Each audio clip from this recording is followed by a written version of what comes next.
Bismillahirrahmanirrahim. Assalamualaikum warahmatullahi wabarakatuh. Waalaikumsalam warahmatullahi wabarakatuh.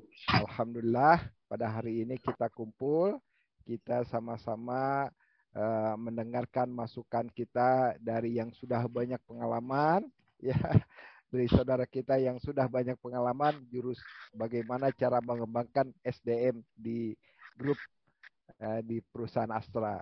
Nah, di sini juga ada Pak Yan, di sini juga ada Pak Suheri, ya.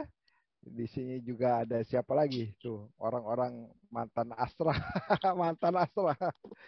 Kalau Pak Suheri mungkin masih aktif di Astra.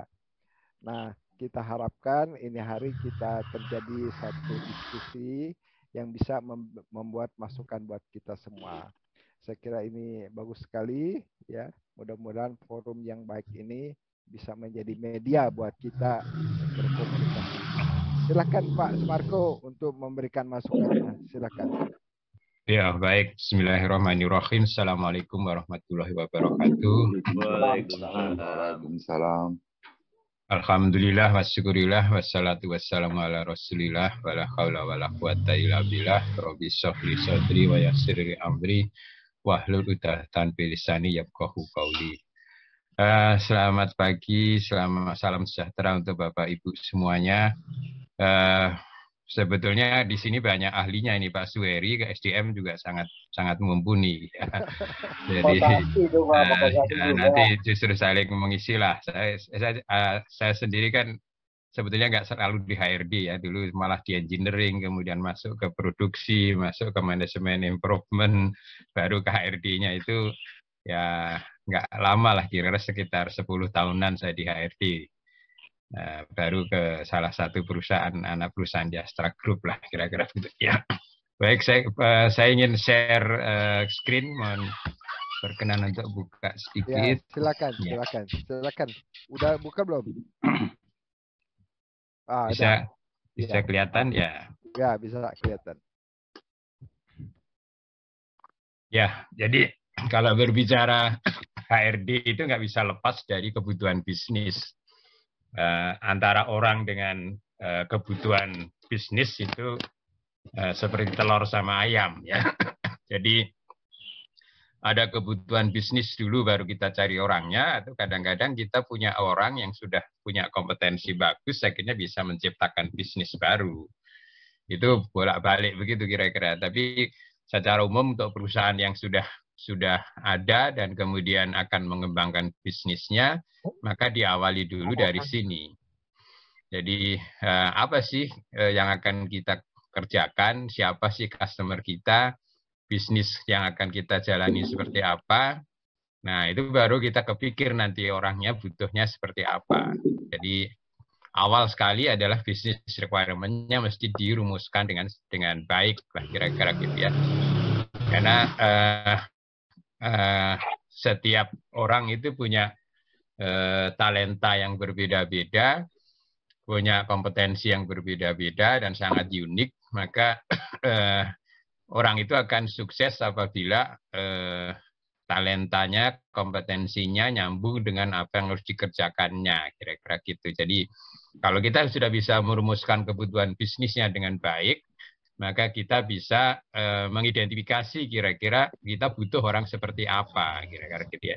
Jadi kebutuhan bisnis ini dari bisnis need ini akan muncul akhirnya kita butuh orang seperti apa dengan jumlah berapa banyak, kira-kira gitu. Ini dulu. Nah, biasanya setelah bisnis ini kita bisa define, kita identifikasi, kita rumuskan, maka di dalam suatu perusahaan kita membentuk yang disebut organisasi. Nah, biasanya diawali dengan kita bisnis prosesnya apa saja sih dalam perusahaan itu, dan apa saja yang harus dikerjakan, maka disusunlah suatu organisasi.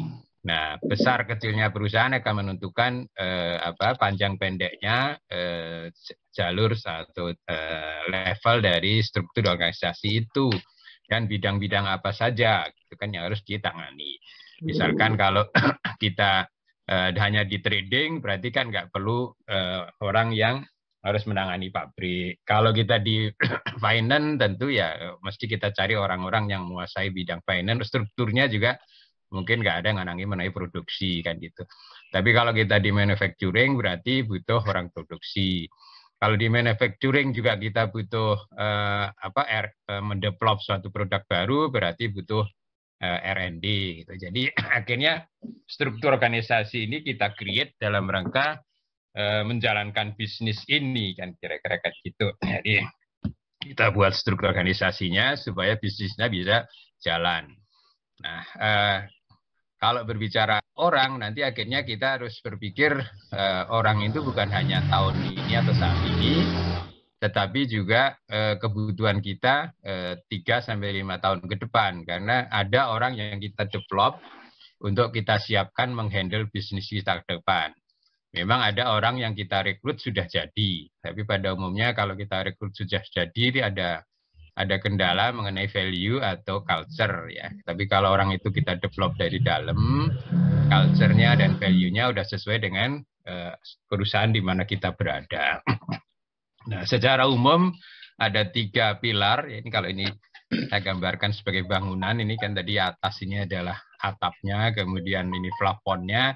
Maka setelah itulah organisasi kita develop, akhirnya kita butuh orang, gitu ya. Nah, proses untuk mendapatkan orang ini proses rekrutmen. Ya, pada waktu kita rekrut, tadi sudah kita spesifikasi dulu, kita butuh orang tipe seperti apa, kompetensinya seperti apa, jumlahnya berapa, kapan harus masuk, gitu ya. Maka ada rekrutmen manajemennya, ada manpower planningnya, yang di sini kira-kira tadi gambaran mengenai berapa jumlah diperlukan dan kompetensi apa yang dibutuhkan dan karakter orang seperti apa supaya bisa nanti menjalankan bisnis kita dengan baik, kira-kira gitu. Nah, prosesnya itu berarti ada proses recruitment and selection. Nah, di sini sebetulnya pendekatan yang dipakai itu banyak untuk bisa mendapatkan orang yang pas tadi atau yang tepat tadi. Kalau psikolog itu biasanya lakukan tes psikologi. Kemudian mungkin ada proses interview, ada tes OJT, ya apa aja yang kita lakukan.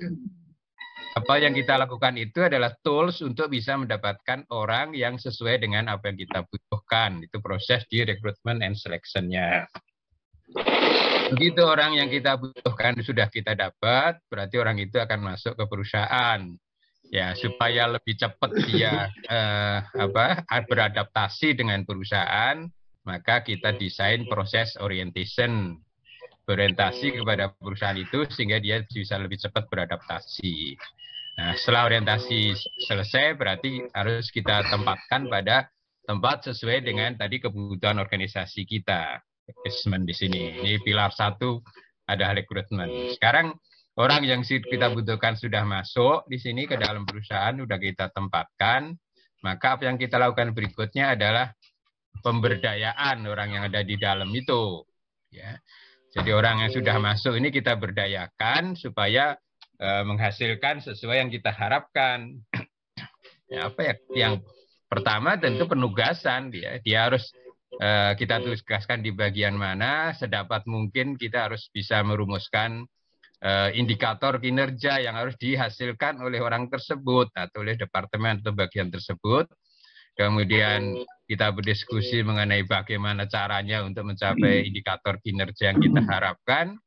Kemudian kita kasih kesempatan untuk berkreasi, berpikir, berbuat sehingga diharapkan kinerja-kinerja yang kita sudah KPI atau indikator kinerja yang sudah kita rumuskan ini bisa diwujudkan. Itulah proses assignment-nya kira-kira begitu. Nah, pada waktu proses penugasan ini untuk mengukur bahwa dia berprestasi apa tidak, butuh manajemen yang mengatur kinerja. Maka disebut ada performance management system. Nah, di sini ada ilmunya sendiri. Pertama tentu adalah kita rumuskan KPI, kemudian kita tentukan targetnya, kita diskusikan bersama bagaimana antara satu departemen yang lain berinteraksi satu sama lain, masing-masing punya KPI. Pendekatan yang biasa dipakai pada waktu itu nggak tahu sekarang udah maju lagi ya. Kalau saya dulu adalah balance scorecard ya. Jadi KPI hasil maupun KPI proses. Ada 4 hal yang kita apa kita rumuskan dalam hal itu adalah yang berkaitan dengan finance. Tentunya perusahaan itu harus untung, asetnya harus berkembang, earning value-nya naik, kira-kira gitu ya, sehingga perusahaan itu ada indikasi bahwa makin semakin lama makin bagus tumbuh dan berkembang. Kemudian indikator berikutnya atau aspek lain adalah aspek customer. Ya, karena uang itu akan masuk kalau ada pembelinya. Berarti nanti kita rumuskan KPI yang berkaitan dengan customer. Bagaimana customer kita menjadi loyal apa tidak, jumlah customernya nambah apa tidak, kemudian apakah customer puas apa tidak, itu nanti ada performance berkaitan dengan customer. Kemudian yang ketiga adalah performance yang kaitan dengan proses, ya. Proses melayani customer, ya. Kalau di manufacturing berarti proses produksinya, kalau di trading mungkin proses pelayanannya, di finance juga proses pelayanannya.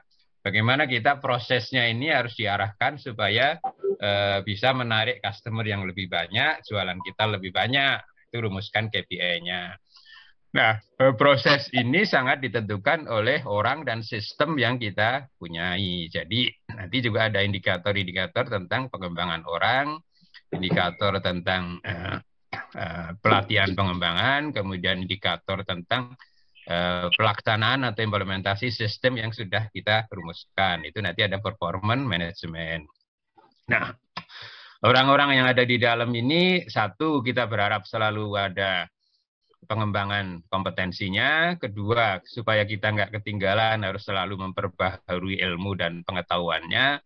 Kemudian dia harus membuka wawasannya, maka juga perlu training and development management. Bagaimana kita merumuskan pengembangan karyawan, kemudian training-training apa saja yang harus kita rumuskan dan kita jalankan. Itu berkaitan dengan training and development management. Nah, selama dia di dalam, tadi sambil berjalan pada waktu rekrutmen sebenarnya sudah kita identify itu talenta-talenta ini. Nah, tetapi di dalam ini kan bagaimana talenta ini diberdayakan. Maka bagaimana supaya orang itu betah di tempat kita, di perusahaan kita, dan dia bisa berkinerja baik, ya kita rumuskan karirnya gitu ya. Sehingga dia merasa di dalam perusahaan itu merasa ada pengembangan diri, ada peningkatan. Nah, kalau dia satisfied sebagai karyawan, dia akan loyal dan tinggal di perusahaan terus gitu. Tapi kalau nggak ada career management, talent management, dia merasa mentok atau merasa oh kayaknya di sini saya kurang cocok, mungkin dia akan lari gitu. Nah, ini beberapa poin yang kira-kira tujuannya adalah memberdayakan orang yang sudah ada di dalam perusahaan ini agar menghasilkan sesuai yang kita inginkan. Nah, tentu akhirnya tadi pada waktu awalnya masuk, ini sudah kerja sekian puluh tahun, akhirnya ya suatu saat akan ada terjadi termination. Gitu. Nah, berarti apa yang harus kita lakukan adalah menyiapkan dulu penggantinya. Kalau orang udah mau pensiun, kira-kira siapa second man-nya, bagaimana mengembangkan second man ini supaya siap menduduki jabatan yang baru. Jadi harus ada replacement and succession planning-nya. Kemudian kita juga mungkin bikin program-program retirement-nya atau program pensiun atau program PHK. Nah ini kalau bicara termination, ada termination yang yang terencana itu tadi yang pensiun, ada termination yang tidak terencana. Kadang-kadang harus pada waktu bisnis turun harus memphk orang, atau mungkin ada kita terima orang yang agak nakal gitu terpaksa harus di PHK. Itu ilmunya ada sendiri tentang termination ini. Bagaimana mem-PHK orang dengan baik, bagaimana mem-PHK orang yang sebetulnya orang itu kondisinya tidak baik, kira-kira kan gitu. Ya. Sampai ada istilah pada waktu di dalam ini, kalau orang ini kita bina udah kali dengan assignment, performance, training, and talent dengan baik, tapi nggak perform juga dan malah bikin masalah gitu ya. Ya kalau nggak bisa dibina ya dibinasakan.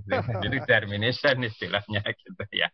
Itu bicara orang gitu. Jadi sebenarnya basisnya ini tiga pilar ini adalah mendukung plafon dan atap yang sudah kita rancang bersama. Nah, secara terus-menerus orang ini harus direkod, diikuti pengembangannya. maka kita butuh yang disebut Human Resources Information System, merekod mengenai data-data personal, data pengembangan diri, data training, data jabatan apa yang sudah dilalui. Ya, kalau tadi untuk waktu succession kita udah siapin, kalau kita buka aja HR Information Systemnya, siapa kira-kira yang paling tepat untuk dan paling siap untuk menduduki jabatan itu semua direkod di HR Information System. Sehingga suatu saat kita butuh orang, recordingnya sudah sangat lengkap. Ya. Nah, sambil berjalan, kita harus selalu mengelola yang disebut industrial and employee relation, bagaimana suasana kerja, kemudian hubungan kerja, kemudian semangat kerja selalu dibangun dengan baik. Itulah ada industrial and employee relation management. Ya. Biasanya ada orang-orang IR, ada orang yang tahu persis mengenai ketentuan, aturan, dan seterusnya. Itu yang mengelola mengenai Industrial and Employee Relation Management-nya ini. Ya. Nah, ini kira-kira sebetulnya sampel seperti ini ya, bangunan utuh mengelola HRD ya, cuma itu aja gitu. Tinggal nanti seni-seninya pada waktu mengelola itu kan tidak selalu mulus gitu, ada aja gitu lika-likunya, masalahnya.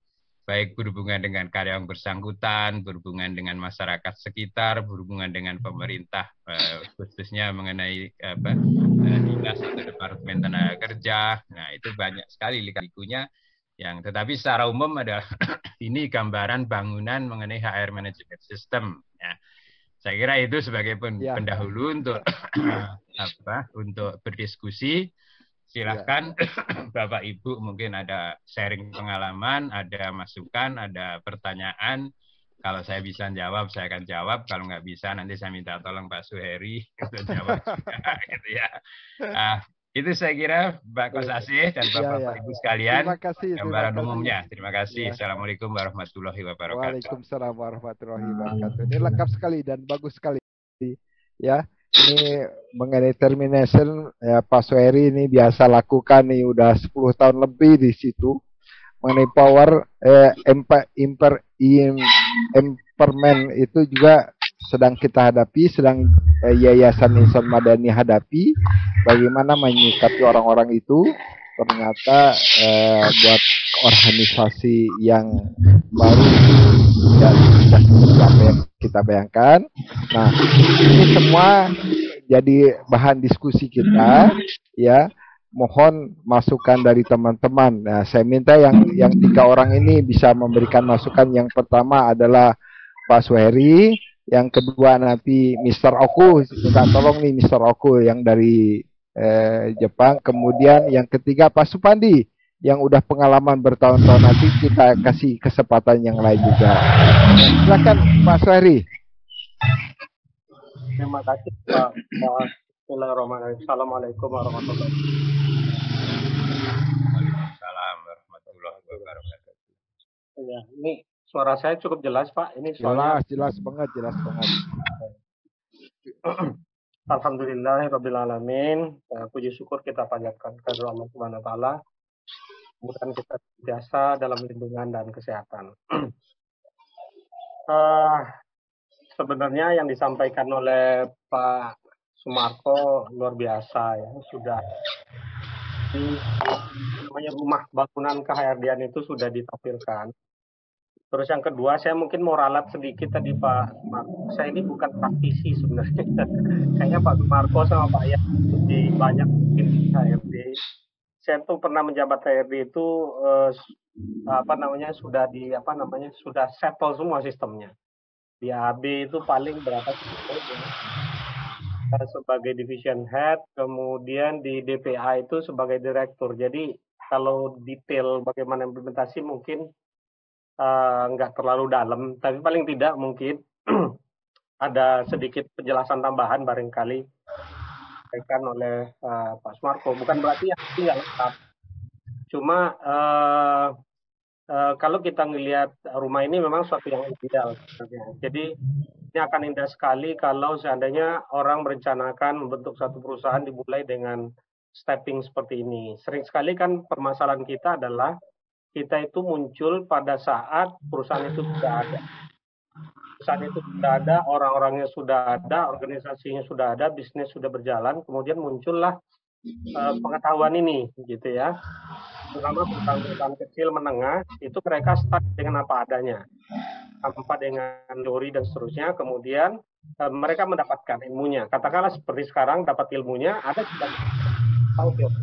Nah, jadi secara ideal memang demikian. Nah, sekarang kalau dia tidak ideal gimana? Kita muncul di tengah, maka yang harus kita lakukan adalah kita harus petakan orang-orang yang kita punya. Jadi benar bahwa business requirement itu penting sekali.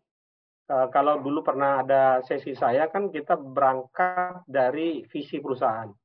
Jadi visi perusahaannya seperti apa, dari situlah kemudian turun ke bawah sampai dengan yang sesuai itu orang seperti apa. Nah, kemudian dari requirement ini kita petakan orang-orang yang kita punya.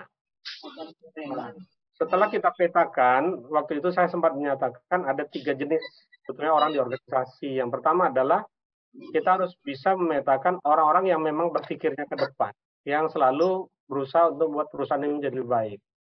Kemudian kita juga harus bisa memetakan orang-orang yang berusaha selalu mempertahankan posisi terakhir dari perusahaan. Artinya, setelah ada improvement, dia mempertahankannya supaya improvement itu terus berjalan.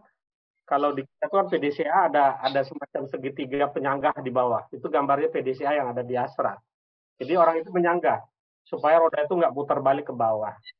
Nah, yang ketiga adalah orang-orang tipe yang selalu berusaha untuk membuat apa yang sudah bagus itu mundur lagi. Misalkan dulu nggak kayak gini juga jalan, ngapain kita kayak gini gitu. Nah, dia berusaha mempengaruhi orang lain sehingga kondisi yang sudah bagus itu kembali kepada kondisi sebelumnya, mana orang ini tipikalnya tidak mau berubah. Jadi ini yang kita harus sikapi. Mungkin dia nggak cocok di tempatnya, maka kita harus cari tempat yang baru sehingga dia bisa menyesuaikan diri. Atau kalau sudah tidak bisa juga, itu yang disampaikan Pak Sumarko tadi, ya beliau harus mungkin udah dibina sekali 2 kali, kalau enggak ya dicari tempat yang lain lah di luar sana gitu ya, kira-kira seperti itu.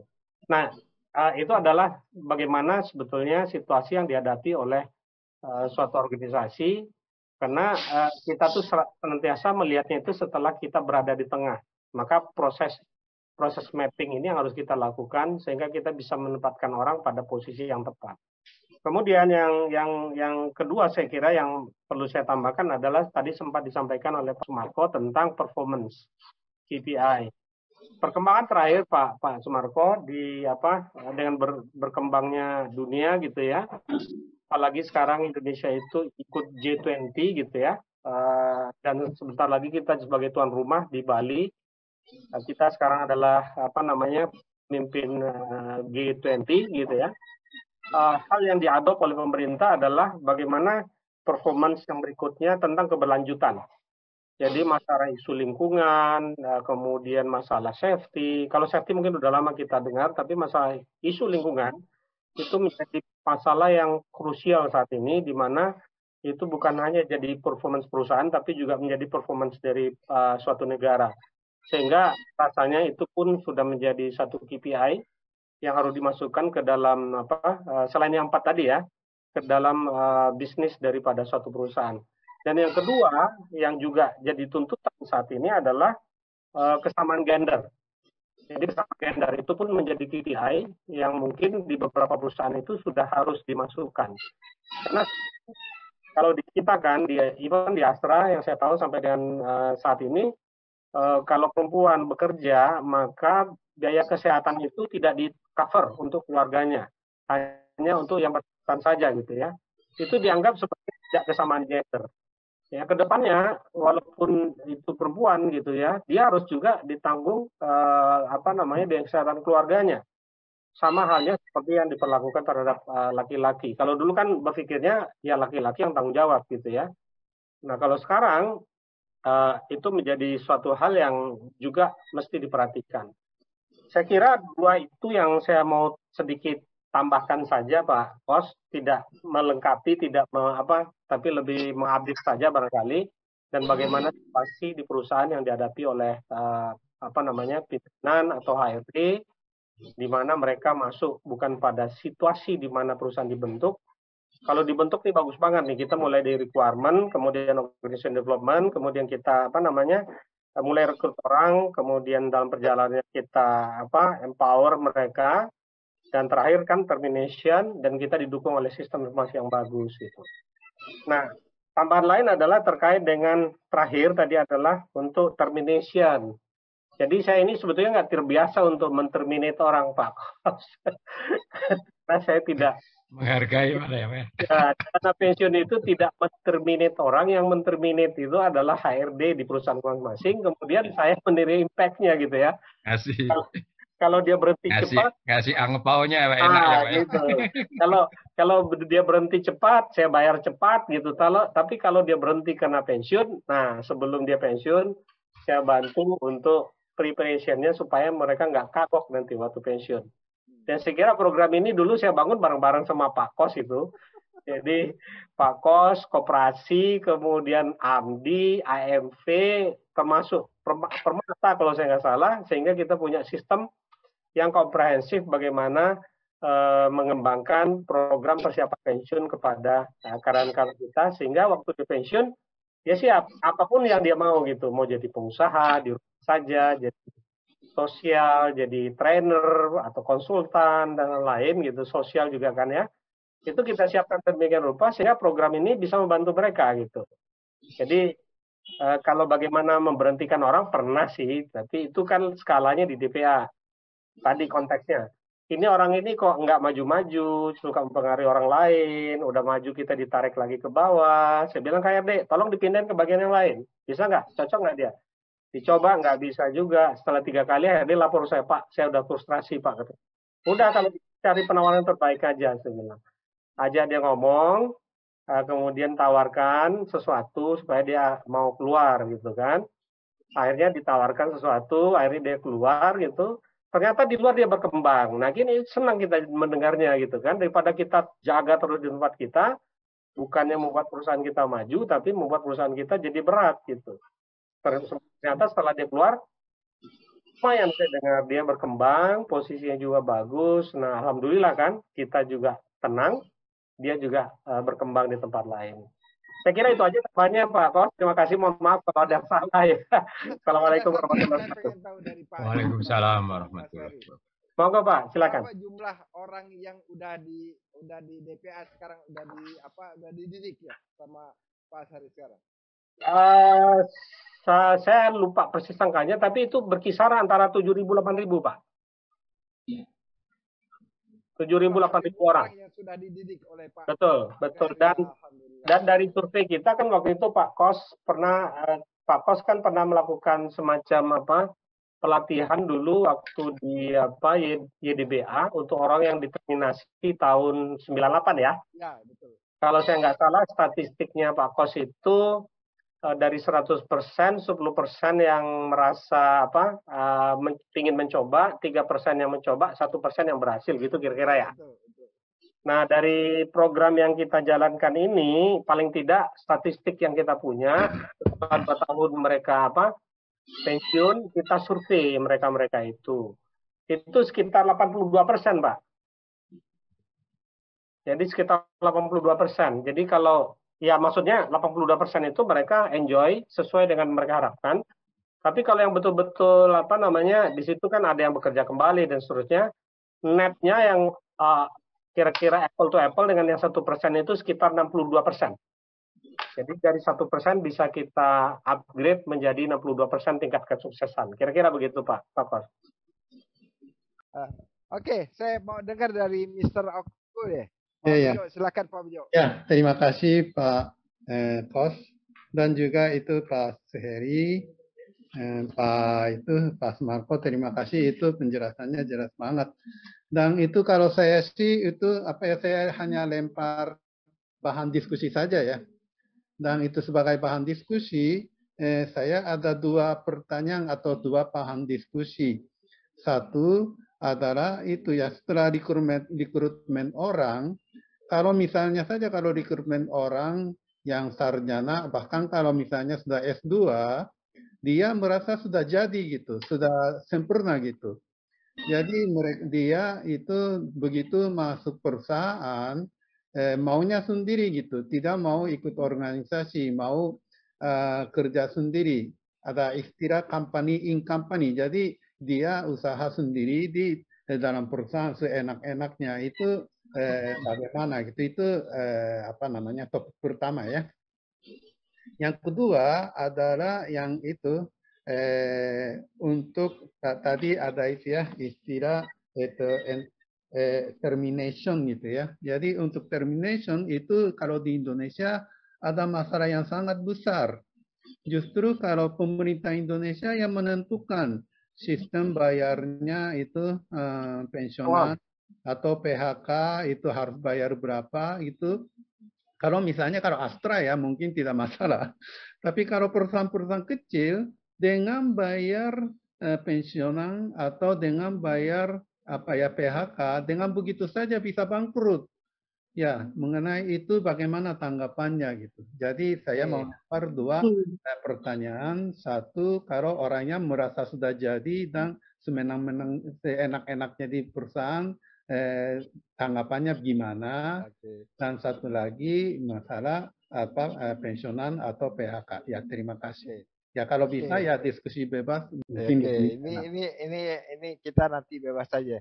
Saya minta dengar dari Pak Suwandi. Silakan Pak Suwandi. Ya. Suara saya jelas ya Pak ya? Jelas. Bismillahirrahmanirrahim. Assalamualaikum warahmatullahi wabarakatuh. Waalaikumsalam.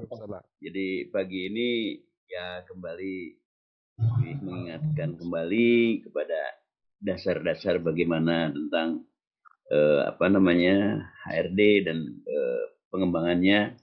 Tadi disampaikan oleh Pak Sumarko itu rasanya bukan untuk di ini lagi ya, memang itu rumus umum dan rumahnya HRD itu adalah seperti itu. Kemudian ditambah lagi, dilengkapi dengan Pak Suheri, wah udah sangat lengkap sekali ya. Dari sisi mana dan itu tinggal kita bagaimana mempraktekkan di lapangan. Cuma memang yang paling terasa ilmu-ilmu atau bangunan atau rumus-rumus tadi yang sudah disampaikan dan ditambah pengalaman Pak Suheri. Itu dua hal yang paling rumit ya setelah rumusnya ada, tahapannya ada, yaitu penempatan dan kemungkinan menempatkan orang sesuai dengan karakternya, karena mungkin keilmuan, kepintarannya ada, tapi kadang-kadang karakter lebih menentukan, Pak. Jadi sama-sama dari jurusan yang sama di sekolahnya. Nah, saat penempatan dan mappingnya itu jadi kunci juga, Pak. Jadi saya setuju. Tadi juga sudah disampaikan oleh Pak Steri. Itu memang benar. Karena kemudian juga ada orang yang bisa dibentuk dan ada orang yang tidak bisa dibentuk. Nah, ini artinya apa? Kalau orang yang bisa dibentuk, sekalipun dia dengan karakter yang dimiliki, dengan ilmu dasar yang ada, kemudian dia mungkin lingkungan biasanya, lingkungan di rumah atau lingkungan tempat dia berkecimpung, nah itu juga sangat mempengaruhi. Nah, variabel-variabel ini itu menjadi seni barangkali ya Pak Marco di dalam mempraktekkan bagaimana kita mengatur orang di satu perusahaan. Sebetulnya tidak banyak yang bisa saya sampaikan. Pada dasarnya saya lihat rumus umum rumah HRD itu sudah pas banget. Tetapi ketika praktik di lapangan tentunya tidak semudah itu. Jadi artinya kalau kita membangun rumah yang baik, kan tetap ada unsur bagaimana bahwa setiap sudut rumah itu terisi, terbaik, dan juga menjadi harmonis dan indah. Jadi menjadikan rumah yang betah didiami dan menjadi berfungsi. Satu itu.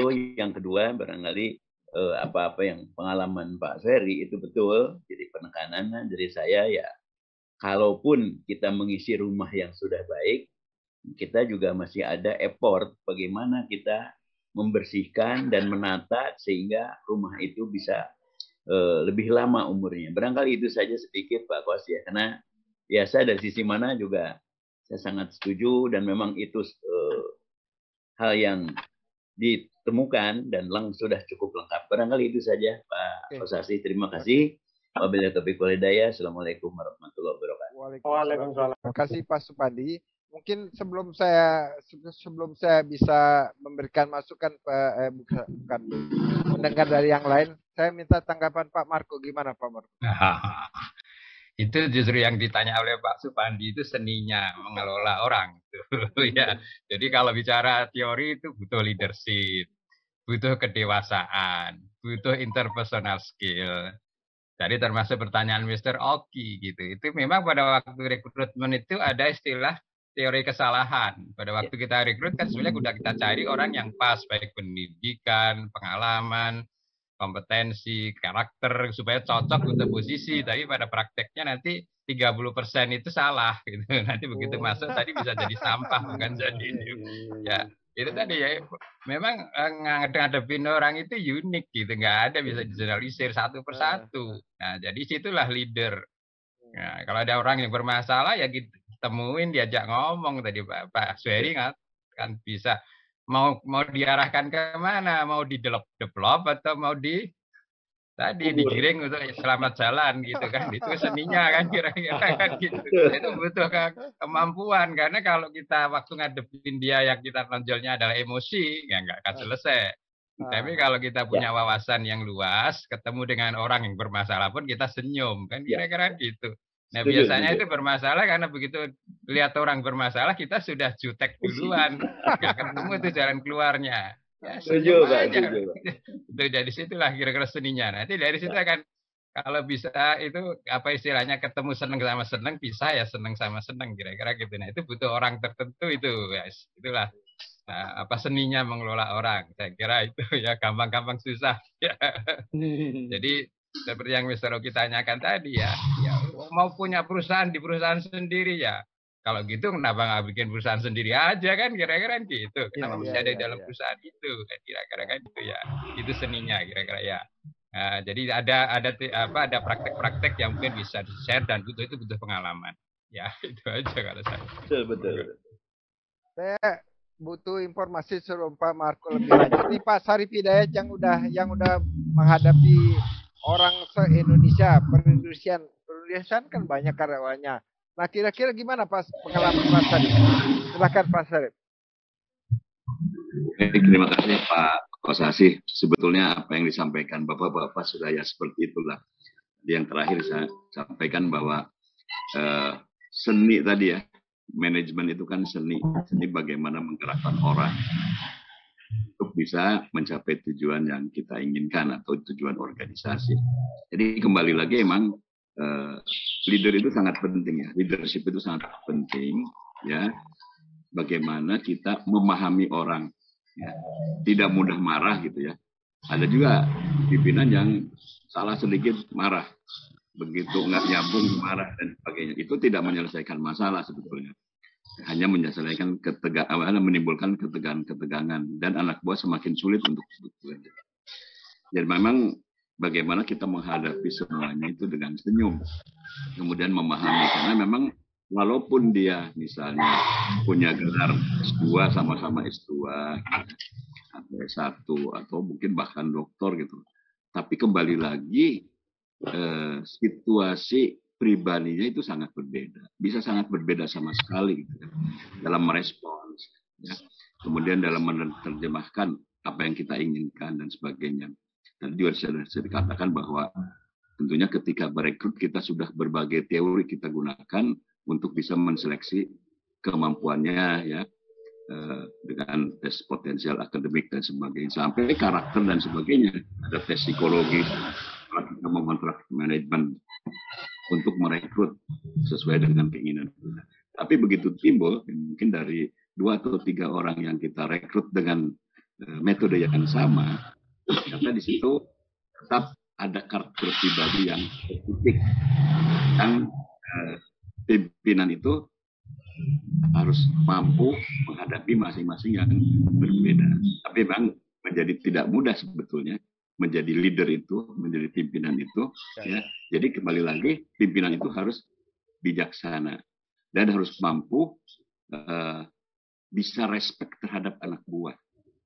Gaya anak buah seperti apapun kita harus respect. Ya mereka pun akan respect lagi kepada kita. Itu satu kunci ya. Karena begitu kita selalu mencela, repot nanti. Jadi respect ini penting dari pimpinan supaya komunikasi antara pimpinan dan bawahan dengan tenaga kerja atau teman-teman yang bekerja bersama kita ini bisa ngalir dengan mudah. Gitu. Karena tanpa respect, tapi emang kadang-kadang kita menjadi tidak respect, kadang-kadang sulit untuk merespek apabila sikapnya, kemudian mungkin respon terhadap pekerjaan, ya, lambat misalnya, atau bandel gitu dan sebagainya. Tapi itulah seni, kembali lagi tadi teman-teman sekalian sudah mengatakan bahwa seni manajemen itu seperti apa untuk bisa orang itu bisa bergerak melakukan sesuatu sesuai dengan kebutuhan organisasi. Ya itulah yang disebut dengan leadership. Terlalu rumit kalau dibahas itu. Gitu Pak Kostasi, terima kasih. Oke, sebelum minta tanggapan dari Pak Suhari, saya minta pendapat dari Pak Jul. Pak Jul, ada nggak perbedaan memanage orang yang zaman dahulu dengan yang sekarang, Pak Jul? Silakan Pak Jul. Iya, terima kasih. Assalamualaikum warahmatullahi wabarakatuh. Waalaikumsalam.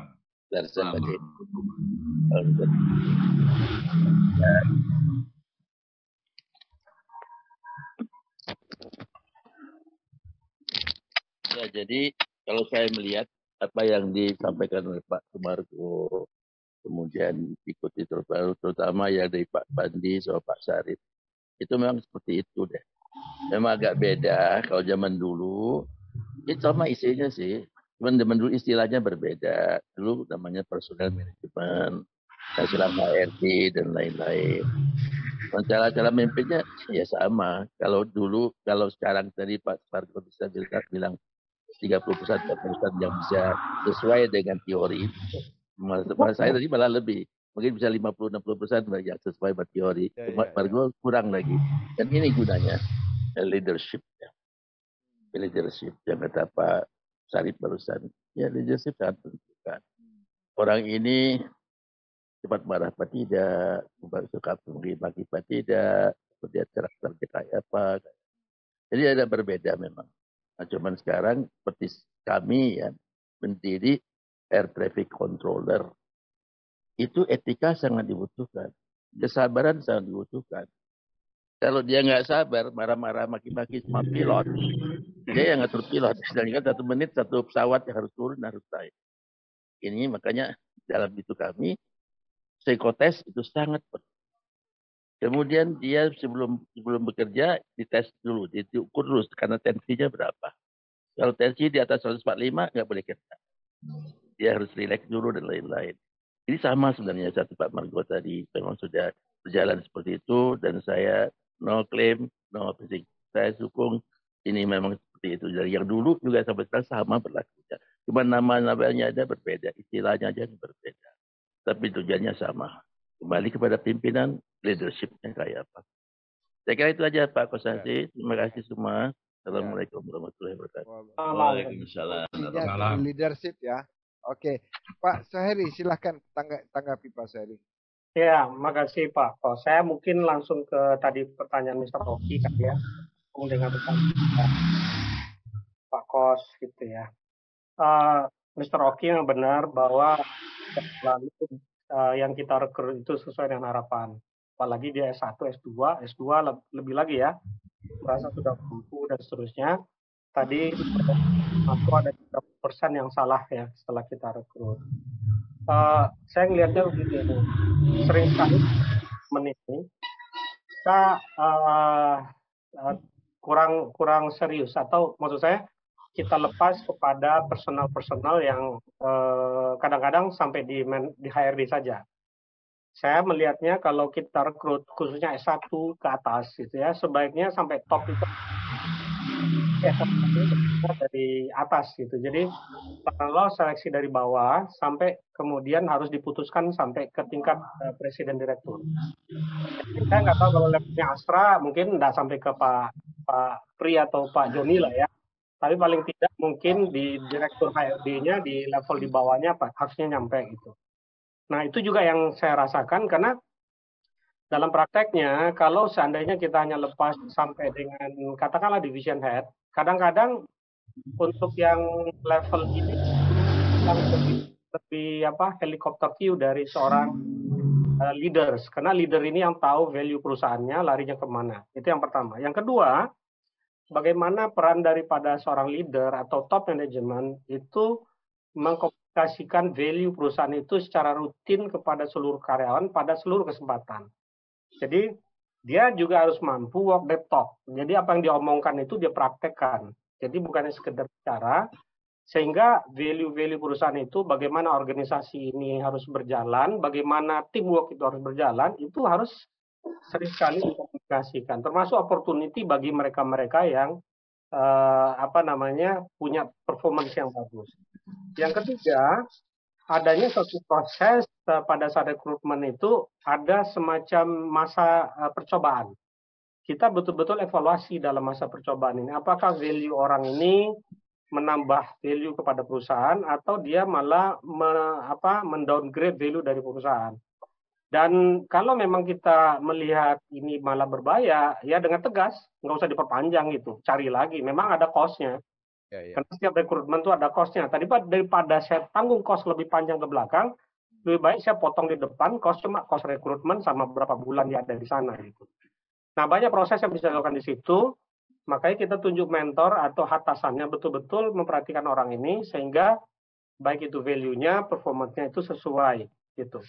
Yang keempat adalah harus berjalan betul yang namanya performance appraisal. Kemudian dikomunikasikan performance itu supaya orang-orang ini tahu persis apa yang terjadi dengan dirinya. Saya melihat bahwa banyak perusahaan atasan yang setelah menilai anak buahnya dia tidak cukup terbuka mengkomunikasikan apa sesungguhnya yang terjadi dengan anak buahnya itu. Bisa karena segan, bisa karena takut, bisa karena nggak berani berdebat. Ya, tidak berani mempertanggungjawabkan apa yang dia nilai itu. Kalau saya tipikalnya dari dulu masuk Astra, itu saya orang belak-belakan. Kalau dia bilang saya nggak bagus, saya bilang nggak bagus. Titiknya di mana saya kasih tahu, contohnya di mana saya kasih tahu, sehingga dia tahu, oh ya saya kurang di sini. Biasanya confirm. Selalu dia confirm, oh ya Pak, saya tahu kelemahan saya di situ. Oke, perbaiki. Nanti semester berikut saya lihat lagi. Kalau saya kurang juga, ya saya harus kasih tahu. Kalau berat terus, ya balik lagi program yang tadi saya sampaikan, gitu ya. Dan kelemahan dari kebanyakan orang adalah, yaitu tadi setelah PK selesai, dapat performan, tidak dikomunikasikan baik. Di situ dibutuhkan proses berikutnya adalah coaching, ya. Kerjanya di coaching, kalau sifatnya di counseling gitu. Ini orang perlu coaching, berarti kerjanya kurang bagus. Kita kasih dia bimbingan, kalau perlu kita kasih dia semacam bukan pelatihan ya, on the job atau didampingi oleh orang-orang yang memang cukup mampu melakukan pekerjaan yang dikerjakan, sehingga dia menjadi lebih benar. Tapi kalau hal-hal yang lain, ya dilakukan konseling. Ini masalahnya apa? Kadang-kadang belum tentu dia bermasalah, tapi yang bermasalah itu keluarganya gitu ya, sehingga kerjanya jadi benar. Nah, kalau atasannya mengerti, maka dia harus bisa menghadapi karyawan ini dengan baik. Itu yang pertama tadi pertanyaan Mr. Oki. Pertanyaan yang kedua adalah pesangon. Termination itu kan biayanya cukup besar, betul. Dan itu ditentukan oleh pemerintah. Dan kemarin dari Undang-Undang Tenaga Kerja yang baru, itu sudah ada sedikit pengurangan lah dibandingkan dengan sebelumnya. Ada yang mempertimbangkan yang dipikirkan oleh Mr. Oki tersebut. Tapi ada satu hal yang bisa dilakukan oleh perusahaan sebenarnya. Jadi perusahaan itu harus betul-betul mengalokasikan biaya yang dihitung secara aktuari. Kira-kira cadangan kalau orang ini keluar berapa, termasuk janji-janji perusahaan. Kalau nanti dia sekian tahun dapat emas, kalau nanti dia pensiun dapat jalan-jalan dan seterusnya.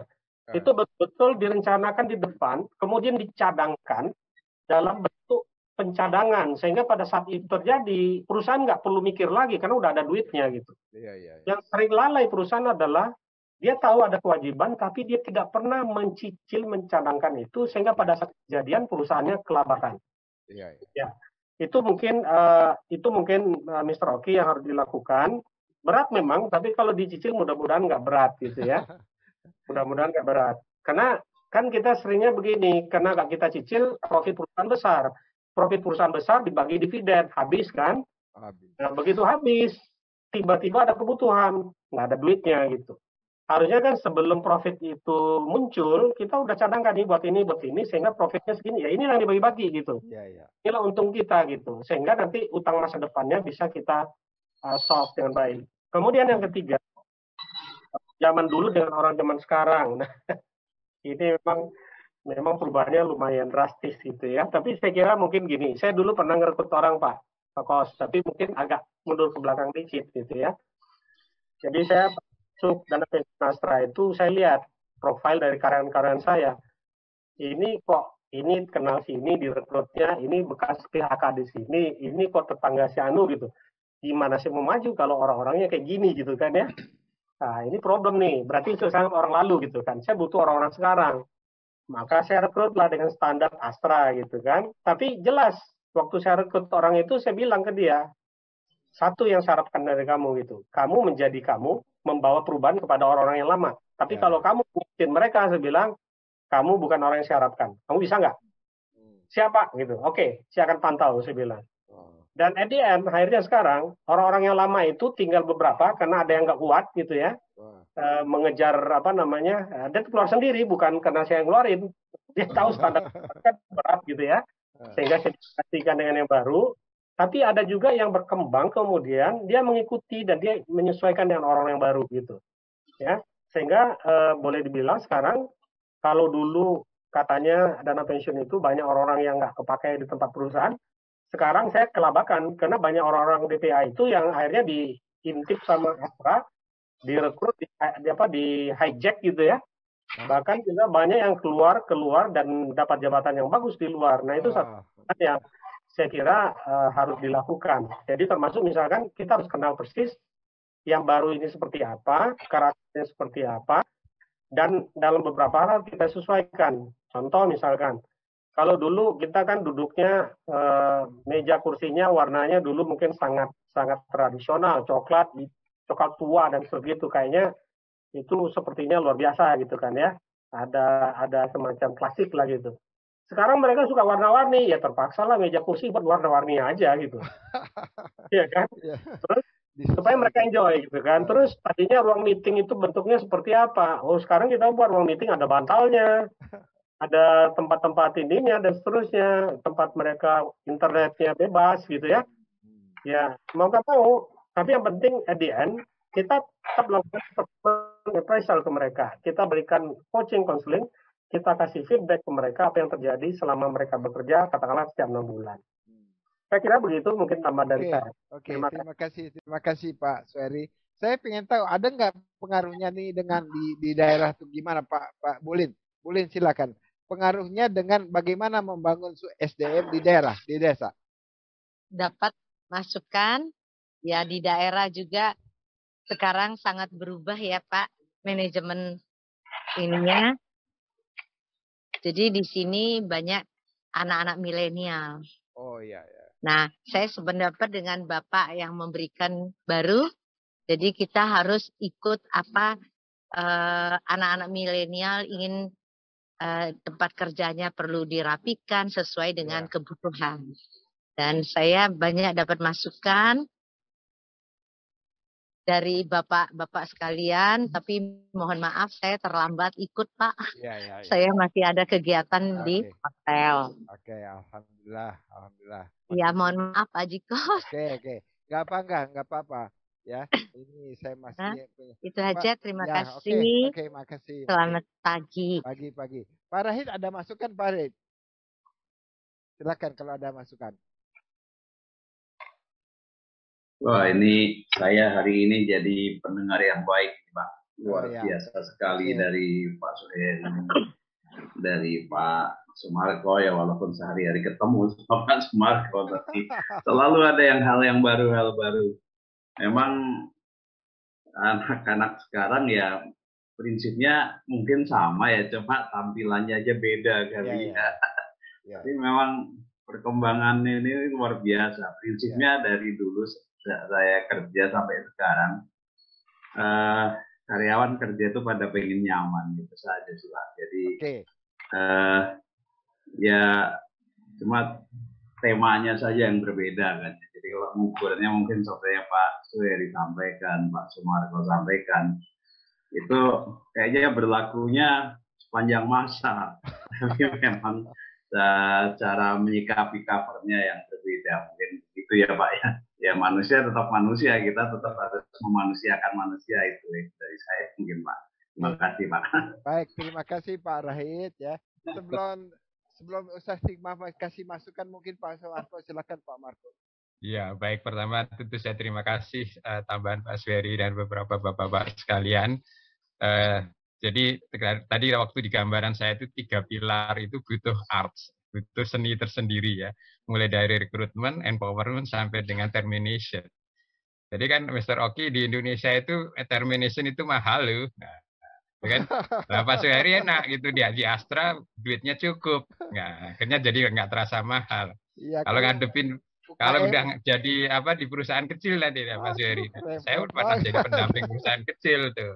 Nah, jadi ada seninya juga itu. Secara rupiah kita tidak harus mengeluarkan sesuai dengan ketentuan perundang-undangan, tetapi secara PHK tetap legal. Bisa ada seninya juga itu.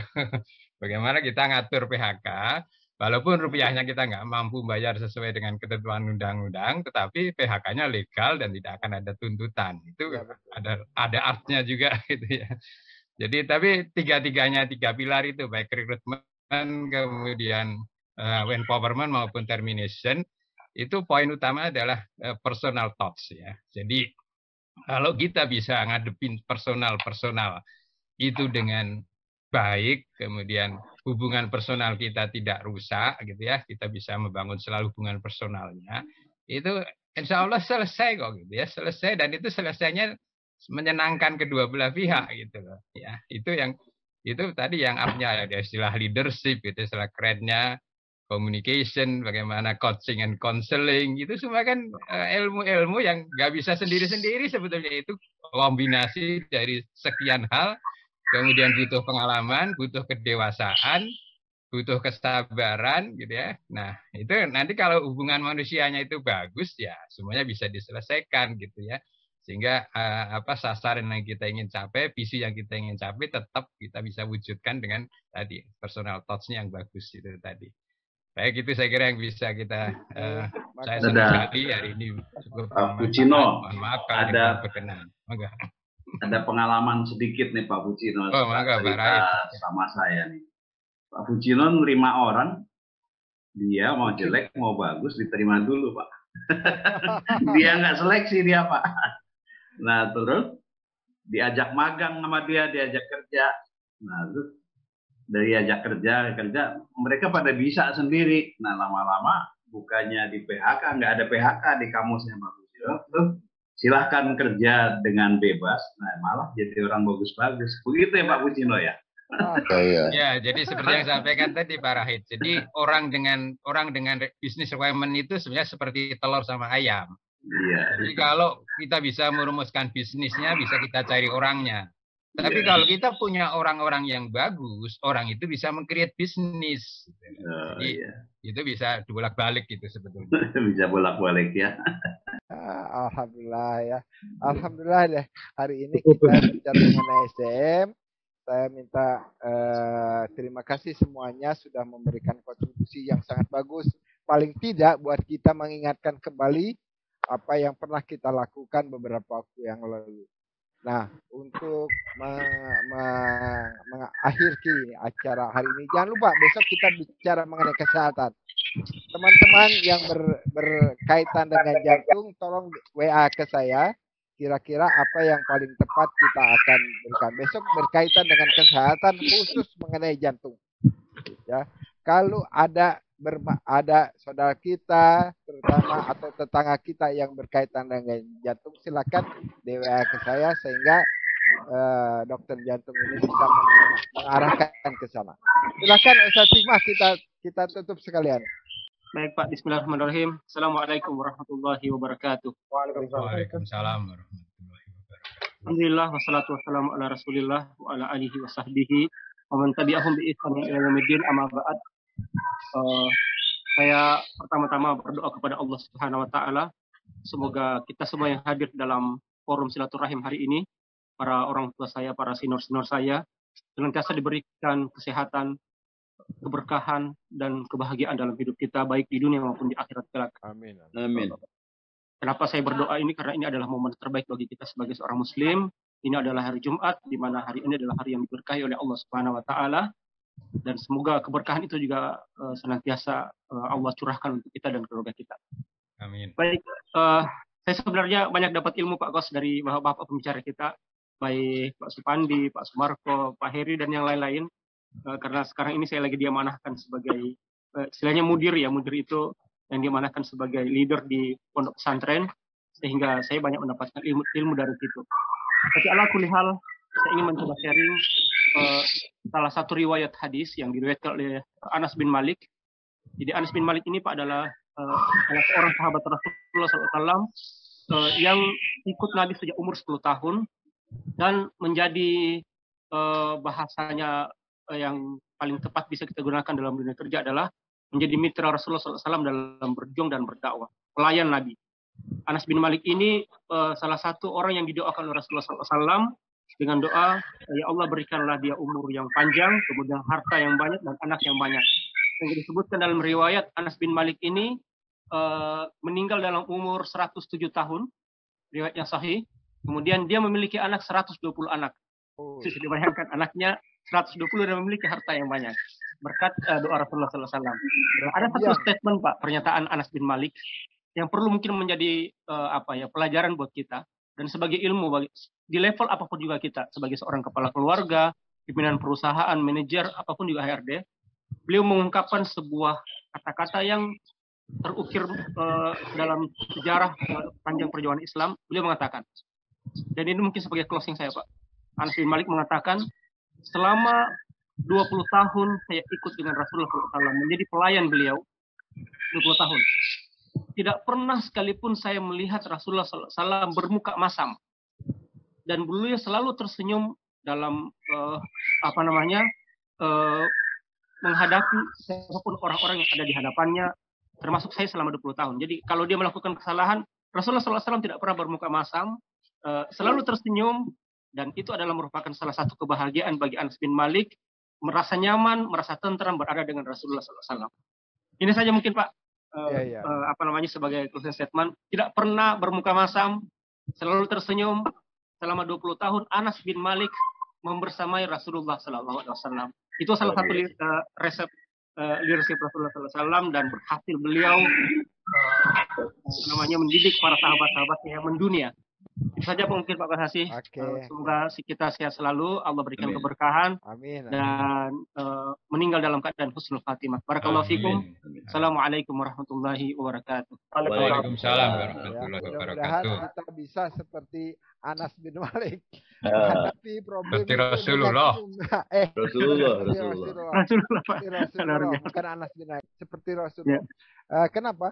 Menghadapi setiap segala persoalan dengan senyum dan tidak mengungkapkan sesuatu kata-kata yang membuat orang sakit hati. Terima kasih sekali dan terima kasih pada saudara-saudaraku semua. Mudah-mudahan kita diberikan tetap sehat dan bisa berfungsi sesuai dengan kompetensi kita, sesuai dengan kemampuan kita. Walaupun hanya kata-kata, ya mungkin itu sangat bermanfaat buat saudara-saudara kita yang lain. Ya. Terima kasih. Mari kita tutup kajian kita pada hari ini dengan sama-sama. Sekali lagi kita membaca doa penutup kita. Amin. Subhanakallahumma wa bihamdika asyhadu an la ilaha illa anta astaghfiruka wa atubu ilaik. Terima kasih. Selamat pagi. Assalamualaikum. Terima kasih Bapak-bapak, Ibu. Saya izin live. Terima kasih. Selamat pagi. Terima kasih.